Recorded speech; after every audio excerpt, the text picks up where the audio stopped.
වීලි කලාපීය වනාන්තරයක් තමයි මේ ක්‍රියාදාම නිසා බිහිලා තියෙන්නේ. ඉතින් මෙතෙන්ට පැමිණියාම විශේෂයෙන්ම පර්යේෂණ කරන අයට ඒ වගේම උද්භිද විද්‍යාව හෝ එහෙම නැත්නම් සත්ත්ව විද්‍යාව හදාරන ශිෂ්‍ය ශිෂ්‍යාවන්ට මේ තාමත් වටිනා සම්පතක්. ඇයි ඔබතුමා කසාද බැඳ නැත්තේ කියලා. No Jayant, I got married කියලා කිව්වා. මම කිව්වා where's your wife? එයා ඒතර කිව්වා මේ ඉස්සරහින් ඉන්නේ. All trees. I got married to trees කියලා කිව්වා. අනේ ඒ වගේ තමයි.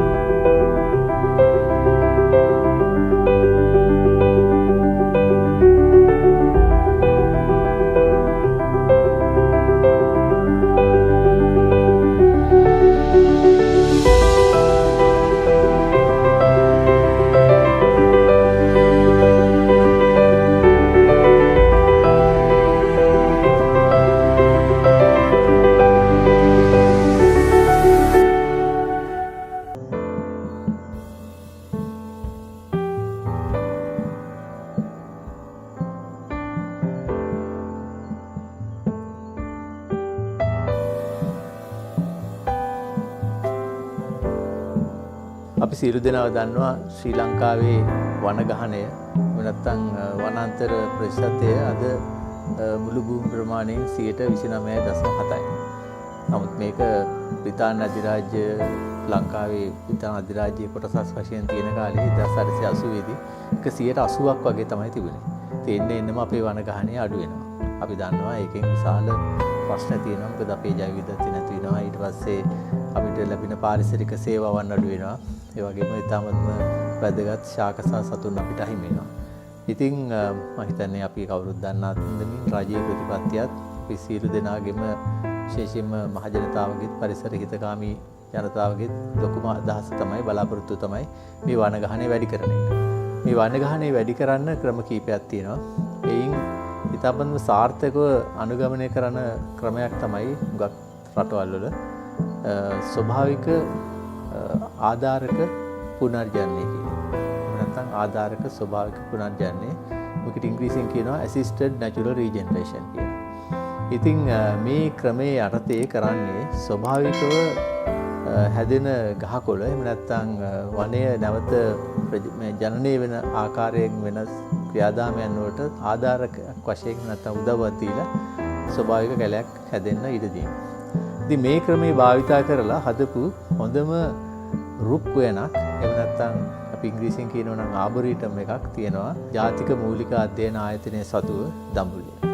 අක්‍ර 36කින් යුතු මේ ඉඩම ඇත්තටම මුලින් අයිති වෙලා තිබුණේ බ්‍රිතාන්‍ය ජාතික කලින් නාවික නිලධාරියෙක්ලා ඉඳලා පස්සේ වතු අධිකාරී වශයෙන් කෙනෙක් විදිහට වැඩ කරලා ඊට පස්සේ පෙරදින උද්‍යානයේ මේ ශාක සංගණන ව්‍යාපෘතියේ පරිපාලන අධ්‍යක්ෂ වශයෙන් ඉඳලා අන්තිමට මේ පරිසර හිතකාමී විදිහට මේ රුක් වෙන හදපු ෆ්‍රැන්සිස් හෝම් පොපම් එහෙම නැත්නම් සාමාන්‍යයෙන් අපි කවුරුත් දන්නා සෑම් පොපම් කියන මහත්තයා විසින් තමයි මේක පටන් ගත්තේ.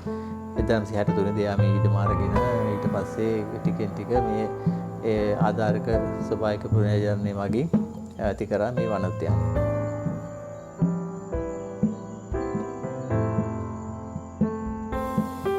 මෙය 1984 තමයි ජාතික මූලික අධ්‍යයන ආයතනයට තෑග්ගක් වශයෙන් දුන්නේ. ඒවකට ඔය ජාතික මූලික අධ්‍යයන ආයතනය නැත්නම් ඒ කාලිකේ මූලික අධ්‍යයන ආයතනය කියලා IFS කියලා කිව්වා, Institute of Fundamental Studies කියලා කිව්ව ආයතනය. ඒ කාලේ අධ්‍යක්ෂයෙක් වශයෙන් මේ ආයතනයේ අධ්‍යක්ෂ වශයෙන් හිටි තාමත්ම කීර්තිමත් සුපතල ලෝක ප්‍රකට විද්‍යාඥයෙකු මහාචාර්ය සිරිල් පොන්නම්පෙරුම මහත්තයා.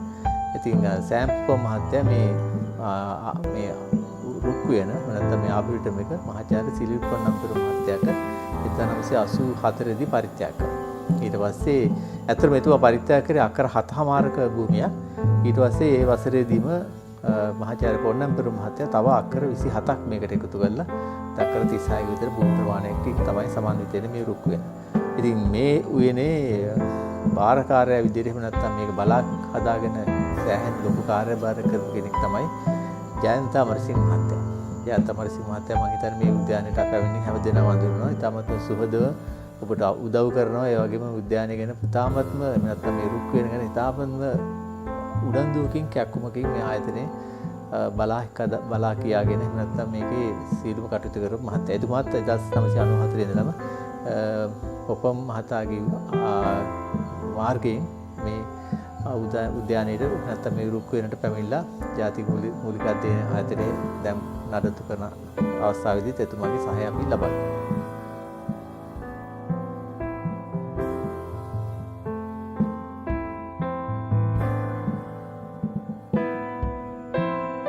මේ වෘක්ෂ උද්‍යානයේ ආරම්භය මෙතනයි කියලා කියන්න පුළුවන්. මෙතන තමයි බ්‍රිතාන්‍ය ජාතික සෑම් පොපම් මහත්මයා ඉස්සෙල්ලාම ඇවිල්ලා මෙතන මැටි ගෙදරක් හැදුවා. මේ මැටි ගෙදර තමයි මේ පිටිපස්සෙන් පේන්නේ. ඉතින් එයා 1945 විතර කියන්නේ දෙවන ලෝක යුද්ධ සමය තමයි ලංකාවට පැමිණියේ. නමුත් මෙහාට ආවේ 1963. ඇවිල්ලා මෙයා අක්කර භාගයේ ගිඩමක් ගත්ත ඒ කෑල්ල තමයි මේ තියෙන්නේ. අක්කර භාගයේ කෑල්ල අරගෙන මේකේ අඹ ඉන්දුවා. මේ අඹ ගස් තමයි පිටිපස්සෙන් පේන්නේ. ඊටසේ අඹ ගස් යට තමයි එයා දැක්කේ මේ වීරපළුවරම ඉබේ පැලවෙලා තියෙනවා. එයාගේ සිස්ටම් එකක් තිබුණේ ඉස්සෙල්ලාම එයාට සිස්ටම් එකක් තිබුණේ නැහැ. පස්සේ මේ අඹ ගස් යට වීරපළුව එහෙම මේ දැකලා මෙයා කරපු දේ ඒ පැල ආරක්ෂා කරා. ආරක්ෂා කරලා මේ අක්කර 7මාර දක්වා මේ ඉඩම් කරපු දේ ගත්තා මේ විදේශී කියන්නේ මෙහි කට්ටියගේ. අක්කර භාගයේ අක්කර එහෙම අරගෙන තමයි මේක හැදුවේ. මේකේ සම්පූර්ණ මේකේ විශේෂත්වය මේකේ අපි පැල මිස පොපම් පැල ඉන්දුවේ නැහැ. ඔක්කොම ඉබේ වැවෙන්නේ නැහැ. ඒක තමයි මේ ආබරේටම් එකේ තියෙන විශේෂත්වය. මම හිතන්නේ ලෝකේ තියෙන ආබරේටම්ස් වලින් මම හිතන්නේ මේක තමයි පළවෙනි එක පැල ඉඳන් නැතුව කරපු මේ ආබරේටම්.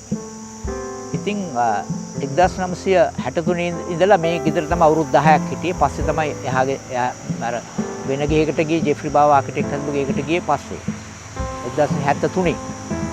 ඒතර මෙයා ඇත්තටම කියන මෙයා මේ ශාක පිළිබඳ විද්‍යාඥයෙක් නෙවෙයි.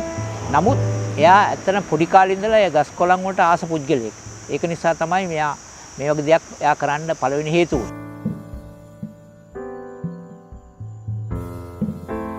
මේ බෝගහ හරි සුවේසී ස්ථානයක් ඉතාම වැදගත් තැනක්. මොකද මේක මිස්ටර් අපේ ඔය සෑම් පොපම් මහත්තයා ලංකාවේ ඉන්නකොට මේ වියලි කලාපයේ මේක ඩ්‍රයිසෝ මේ වියලි ප්‍රදේශයක් නේ මේක. ඉතින් මේ ඒ කාලෙදී වැස්ස නැතුණාම මෙයා මෙතනට කට්ටිය එක්ක නැවිලා වැඩ කරන අපේ සේවක මහතුන් එක්ක නැවිලා මෙතන එයා කිරිබත් උයලා කළා මේ පිරිත් එහෙම කියලා ගොක්කල වලින් මේව කරලා ඉවරලා පහන් පත්තු කරලා උත්සවයක් කරනවා. උත්සවයක් කරලා මේ දැන්ටමත් මේ පැත්තේ මේ කට්ටිය පිළිගන්නවා මේ වෙලාව සුමානයක් දැක්ක තියන්න ඉස්සෙල්ලා හොඳට වැස්ස වහිනවා. ඒක තමයි මේකේ විශේෂත්වය. දැන් මේක දැන් අපි මේ විදිහට ලස්සනට මේ නඩත්තු කරනවා. දැන් ගම්මුත් ඇවිල්ලා බාරහාර වෙනවා මේ ගහට.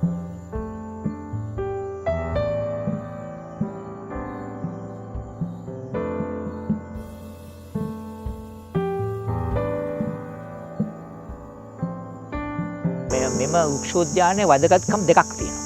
එකක් තමයි වියලි කලාපයේ ශාක රැක ගැනීම. දෙවෙනි කාරණය තමයි බෙහෙත් ශාක රැක ගැනීම. ඒක තමයි දෙවෙනි කාරණය. තව එකක් අනිත් එක බැලුවොත් එහෙම කියන්න පුළුවන් ලී සඳහා පාවිච්චි කරන කියන්නේ ටිම්බර් ස්පීසීස්. ඒවත් අපි ගාව තියෙනවා ආරක්ෂකලා. මොකද මේ මගේ ඉස්සරහම තියෙන සැලේ තමයි වෙල්ලංගිරි කියලා. ඒ වගේ වෙල්ලංගිරි ශාක දැන් කැලේ නැත්. මොකද කැලෑ එළි වෙලා මේ සම්පූර්ණයෙන් විනාශ වෙලා තියෙන නිසා ඒ වෙල්ලංගිරි ශාකය නැහැ. අංකෙන්ද කියන ශාකය හොයාගන්න නැහැ. අංකෙන්ද කියන ශාකය නැතුව කිසිම බෙහෙතක් නැහැ කැඩුම් බිඳින් වලට. ඒක තමයි අංකෙන්ද ගහ නැතුව කිසි බෙහෙතක් නැහැ. එහෙනම් දව ශාක බැලුවොත් එහෙම දව ශාක වලින් කියන්න පුළුවන් පානක්කා. දැන් ලොකු බුරුතගස් අපි ගාව තියෙනවා. වීර පළු ඔක්කොම අපි ගාව තියෙනවා. ඒ ශාක මං හිතන්නේ දැන් හුඟක් වගේ කැලෙනුත් අයින් වෙලා තියෙනවා. ඒක අපි ගාව කරුවල විශේෂ. කරුවල වර්ග කීපයක් අපි ගාව තියෙනවා. අවුරුදු 400 වන්න කරුවල ගහක් අපි ගාව තියෙනවා. ඒක තමයි මං හිතන්නේ මේ උද්‍යානයේ තියෙන වටිනාකම.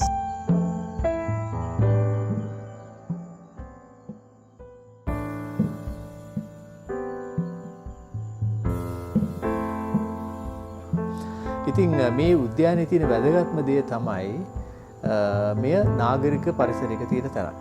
දඹුල්ල නගරයේ ඉඳලා ඉතාමත්ම සුළු දුරකින් තියෙන්නේ. අපි දන්නවා ශ්‍රී ලංකාවේ ශාක සන්තතිය නැත්නම් ලංකාවේ ශාක විවිධත්වය බැලුවොතින් විශේෂයෙන්ම පරිසර පද්ධති විවිධත්වය බැලුවොතින් ඉතාමත් සුවිශේෂී. පරිසර පද්ධති වලින් බැලුවොතින් අපි දන්නවා වනාන්තර පද්ධති තියෙනවා. ඊට පස්සේ වෙනත් තන පිට්ටනිය එහෙම නැත්නම් වෙනත් කඩුලාන ශාක විවිධ පරිසර පද්ධති තියෙනවා. ඒකේ සුවිශේෂී පද්ධතියක් තමයි tropical dry evergreen forest එහෙම නැත්නම් නිවර්තන සදාහරිත වියලි වනාන්තර. ඉතින් මේ වනාන්තරයක් තමයි මේ මෙතනින් හුඟක් වෙලාටත් පිළිබිඹු වෙන්නේ. ඉතින් කෙනෙකුට ඉතාමත්ම ඉක්මනට පාර ආයිනේ තියෙන පහසුවෙන් අධ්‍යයනය කරන්න පුළුවන් හොඳ වියලි කලාපීය වනාන්තරයක් තමයි මේ ක්‍රියාදාම නිසා බිහිලා තියෙන්නේ. ඉතින් මෙතනට පැමිණියාම විශේෂයෙන්ම පර්යේෂණ කරන අයට ඒ වගේම උද්භිද විද්‍යාව හෝ එහෙම නැත්නම් සත්ත්ව විද්‍යාව හදාරන ශිෂ්‍ය ශිෂ්‍යාවන්ට මේ ඉතාමත් වටිනා සම්පතක්. අපි මේකේ ඉන්න සත්තු විශේෂ ගැන කතා කරොත් එහෙම දැන් මම හිතා ඔයගොල්ලෝ එනකොටත් දැක්කින් නැති මෝරෑනක් ඉන්නවා මේක ඇතුලේ. මීමින්නෝ ඉන්නවා. ඒතර මුණහපුළු ඉන්නවා. කැබැල්ලාව ඉන්නවා. එතකොට අනික් සාමාන්‍ය ක්ෂීරපායි සත්තු විශේෂ ගොඩක් ඉන්නවා. ඒ වගේම අපිට මේකටම ආවෙනෙකු මේකට ආවෙනෙකු කියලා මම හිතන්නේ අපිට ඉන්නවා මේ බොරුලේ වවුලා කියලා. ෆෝල්ස් වැම්පයර් එක අපේ ඉන්නවා 7 දෙනෙක් ඉන්නවා. ඒ 7 දෙනා දැන් සෑහන කාලෙක ඉඳලා ඉන්නවා. ඊළඟට අපි ඉන්න වවුල් විශේෂයක් හෝෂූ බැට් කියලා. ඒගොල්ලෝ නම් ගොඩක් ඉන්න. තව අපිට වවුල් තව සිතාම කුඩාම වවුල් වර්ගයක් හිටියා. දැන් හැබැයි ඒගොල්ලෝ නැතුව ගියා. වලි කුකුල්ලෝ තමයි අපේ ලොකුම මේ එකක්. වලි කුකුළු කරන්නේ අපි උදේට ආයි හවසට කෑම දානවා. මොකද හේතුව මේක වටවෙලා තියෙන මේ ආබරේට් එක වටවෙලා තියෙන අයිලන්ඩ් එකක් වගේ. මොකද වටේටම හෝටල් මිනිස්සු ඉන්නවා. එහෙම නැත්නම් වගා ව්‍යාපාර තියෙනවා. මේක හරියට මේ දූපතක් වගේ. ඉතින් මේක ඇතුලේ ക്ഷേම භූමියක් වෙලා තියෙන වලි කුකුලන්. නැත්තම් එළියට ගියොත් මිනිස්සු මරනවා. ඒ වගේම කුරුළු විශේෂ අපි දැනට අඳුරගෙන තියෙන 83ක් වර්ග අඳුරලා තියෙනවා. සමනල වර්ග 78ක් අපි අඳුරගෙන තියෙනවා. ශාක විශේෂ අඳුරගෙන 360 ගාණක් මේ දැනට අපේ වත්තේ අපි ආරක්ෂා කරලා තියෙනවා. මේ අපේ ඇත්තටම කියනවා මිස්ටර් පොපම් ඉන්න කාලේ අපි ආරක්ෂා කරේ මේ ගස් කොළන් විතරයි. නමුත් අපි දැන් කරන දේ සත්තු විශේෂ හිතන් රැක ගැනීම සඳහා කටයුතු කරනවා.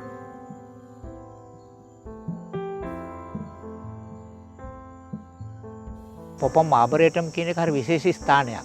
විශේෂ ස්ථානයක් කියලා කියන්නේ මේක ඇත්තටම කිව්වොත් එහෙම මිස්ටර් පොපම්ගේ පළවෙනිම එක තිබුණේ මතු පරම්පරාව සඳහා ගස් කොළන් රැක ගැනීම. මතු පරම්පරාව වෙනුවෙන්. එතකොට මේකේ එයාට ඕන කරලා තිබ්බා මේ ලංකාවේ ඉන්න ශිෂ්‍යයෝ ඇවිල්ලා මෙහි ඇවිල්ලා රිසර්ච් කරන්න.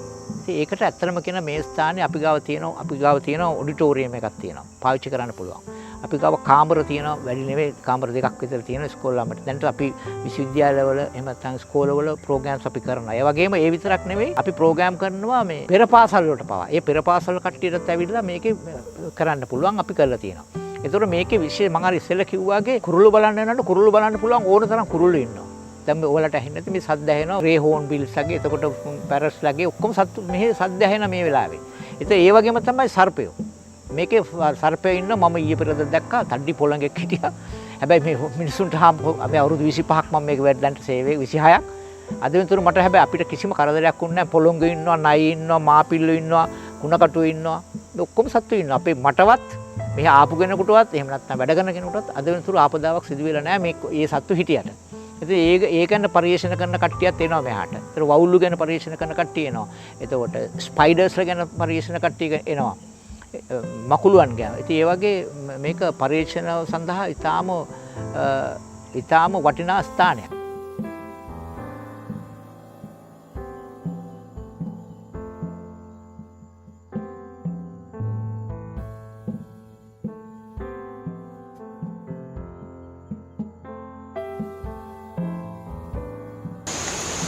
මම 93 96 අක්වයින සැකලට් ඩිප්ලෝමා කරා.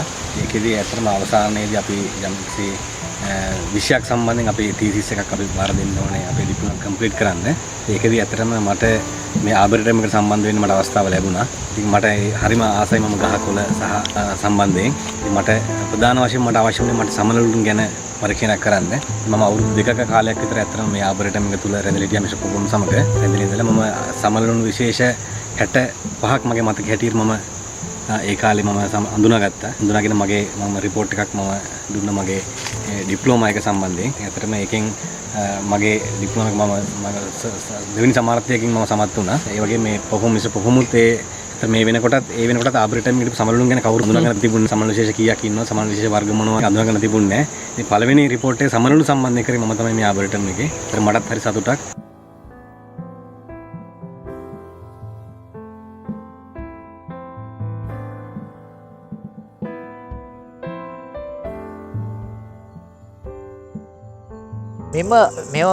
මේ ව්‍යාකෘතිය එහෙම නැත්නම් මෙම ප්‍රොජෙක්ට් එක හදන්න මේ එයා මිස්ටර් පොපොම් යූස් කරා යාගේ මෙතඩ් එකක්. ඒකට කියන්නේ පොපොම් මෙතඩ් කියලා. දැන් ඒකට කියනවා ANR කියලා. Assisted Natural Regeneration කියලා.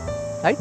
මේ තමයි ඇත්තම මේක මම මේ හදලා තියෙන්නේ මම මේවා කරේ එම ක්‍රමය පායගොකව මිනිසුන්ට පෙන්වන්න. එයා කැලෑ සුද්ධ කරනකොට වරදිලාවක් දැක්කොත් එහෙම ඕන පැලයක් වීර පළු අරම පැලයක් එයා මොකද කරන්නේ? එයා ගහනවා මේ වගේ පෙග් එකක්. මේ වගේ කූණ්‍යක් ගහනවා. ගහලා ඒ පැලේ ඊළඟ සැරේ විසිකෙති ගහනකොට එහෙම නැත්නම් ඉස්සරහට විසිකෙති ගහනකොට බේරෙන්න ඕන තමයි ඒක කරන්නේ. දැන් මේක එහෙමනේ මේක විශේෂිත බෙහෙත් ශාකයක් මේක බින්කොහොඹ මේක හරිම ඊටාම දුර්ලභ ශාකයක්.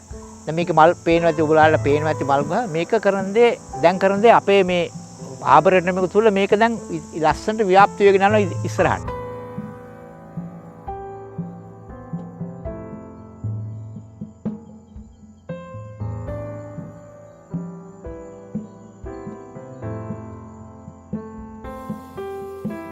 විශේෂයෙන් මෙතන තියෙනවා මේ තව පැල තවාන්නේ විශේෂත්වයක් තියෙනවා මේකේ අපි ගාව නැහැ මේ මල් පැල නැහැ. අපි ගාව තියෙන ඔක්කොම කැලෑ පැල. එහෙම නැත්නම් බෙහෙත් ශාක සමග දැව ශාක එතකොට පඳුරු ශාක ඒ වගේ ඔක්කොම විශේෂයෙන් හුඟක් වගේ තියෙන්නේ මේ බෙහෙත් වර්ග තමයි තියෙන්නේ.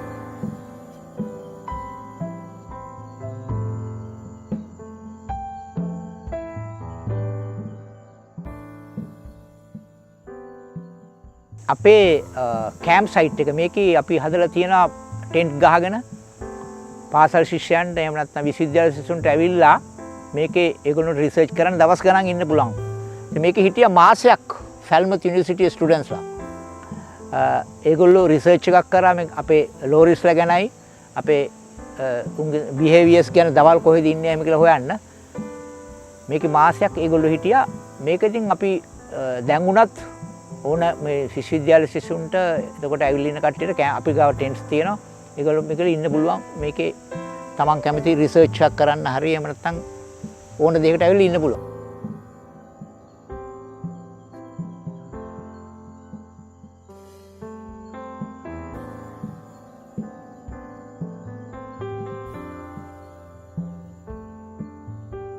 ඇත්තටම එයා යන්න පළවෙනි හේතුව තමයි එයාගේ කවුරුත් අගය කරපු නැති එක ගැන. පස්සේ මම කරුදේ 2019 මම කරුදේ මට හිතුණා මෙයාව බලලා ඉන්න ඕනේ. මම එංගලන්තේ බලා ගිහිල්ලා එයා ඉන්නේ එංගලන්තේ ටැඩ්වර්ත් වල කිංස්වුඩ් කෝට් කියලා එල්ඩර්ලි හෝම් එකක. දැන් එයාට හැබැයි හොඳට ඉන්නවා මේ බොහොම නිරෝගීව ඉන්නවා. වයස 97යි වයස. ඉතින් මම එයාට ඇත්තටම කියන එයාගේ කරපු සේවය ගැන මම අගය කරලා මම ආවා. ඉතින් මේ ගහ තමයි මේ ගහගේ උඩ කොටස තමයි එයාගේ ලෙටර් හෙඩ් එකට ඒ කාලේ පාවිච්චි කරලා තිබ්බේ මේ ලෝගෝ එකට මේ ගහ. ඉතින් මෙයා ඇත්තටම කියනවා ගස් කොළන් වෙනුවෙන් තමයි සෑහෙන්න එයාගේ ජීවිතේ මම එක හද ඇහුවා මේ ඇයි ඔබතුමා කසාද බැඳේ නැති කියලා. No Jayant, I got married කියලා කිව්වා. උන්කෝ where's your wife? එයා ඒතර කිව්වා මේ ඉස්සරහින් all trees. I got married to the trees කියලා කිව්වා. අන්න ඒ වගේ තරම් බොහොම සංවේදී පුද්ගලෙක් එයා. තව දවසක් මේ කැලේ යනකොට මගෙත් එක්ක කැලේ ඇවිදින්න යන ගමන් තව දවසක් කිව්වා Jayant, I want to live another 50 years. මම what for? එයා කිව්වා I want to tree the matured forest කියලා. ඉතින් ලංකාවේ මං හිතන්නේ දැන් කිසිම කෙනෙක් ඒ වගේ පරිත්‍යාග කරපු පුද්ගලෙක් ඉන්නවයි කියලා නිකන්. හැබැයි වැඩි හරියක් ඉන්නවා අපේ මිස්ටර් පොප්පන්ගේ වචනයක් තමයි all talk all gas. කතා කරන මිනිස්සු මුකුත් වෙන්නේ නැහැ.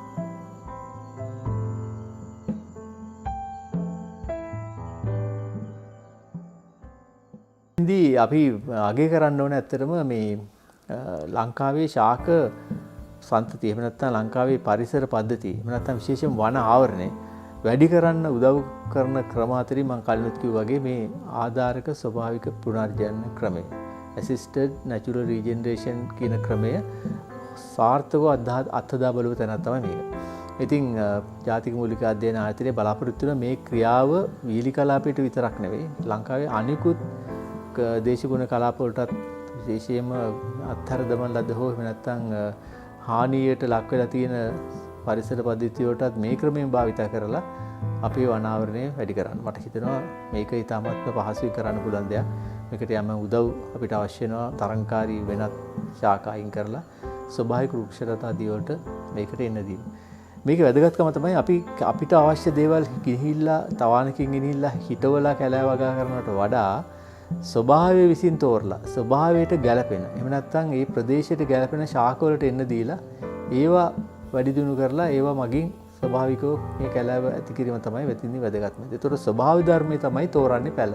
මොනවද හිටවන්න ඕනේ. එහෙම නැත්නම් මොනවද වැඩි දියුණු කරන්න ඕනේ. අපි ගිහිල්ලා අපිට ඕන පැලේ හිටුවොත් ඒ ඊටමත්ම විතර සාර්ථක ක්‍රමයක් නෙවෙයි. මොකද එතෙන් ප්‍රශ්න දෙකක් වෙන එකක් තමයි ජෛව විවිධත්වයට හානි වෙන මොකද එතන නොගැලපෙන ශාක දැවීම නිසා අන්තිම තමයි එතන තියෙන ස්වභාවික විවිධත්වයට අපි ඉඩ දෙන්නේ නැති වෙන්නේ. ඒ නිසා මේක ඉතාමත්ම හොඳ ක්‍රියාදාමයක් විශේෂයෙන්ම මේ පරිසර නැත්නම් මේ වනාන්තර ප්‍රමාණය වැඩි දියුණු කරනකොට මේ ANR assisted natural regeneration නැත්නම් ආධාරක ස්වභාවික පුනර්ජනන ක්‍රියාදාමයේ ඉතාමත්ම හොඳ ක්‍රමයක්. ඒකට මේ හොඳම උදාහරණයක් තමයි මේ පොපම් රුක් කියන එහෙම නැත්නම් පොපම් ආබ්‍රිටම් කියන ආයතනය.